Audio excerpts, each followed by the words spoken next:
খুদের ভাতের সাথে একটা ডিম অমলেট করে রোদ্রে বসে ব্যালকানিতে আমি এই খুদের ভাত খেলাম। আহা, সে যে কি শান্তি! সেই দেশে থাকতে পুরনো দিনের কথা মনে পড়ে গেল। মাসি বাড়িতে মাসি কত করে খুদ রান্না করতো, আমি, দিদি, মা, মাসি মিলে সেই কত খুদের ভাত কত রকম বাটা দিয়ে খেতাম।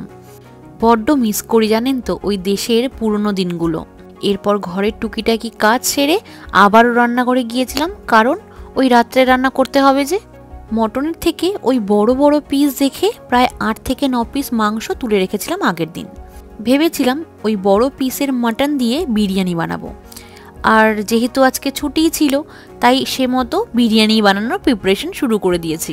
আমার ঘর বাড়ি গোছাতে গোছাতে রান্না হয়েও গিয়েছে। সারা বাড়ি এখন আতরের গন্ধে মম করছে। বেশ অনেক কয়দিন পর আমি আবার বিরিয়ানি বানালাম আজ। Thanks for watching. মাতানে।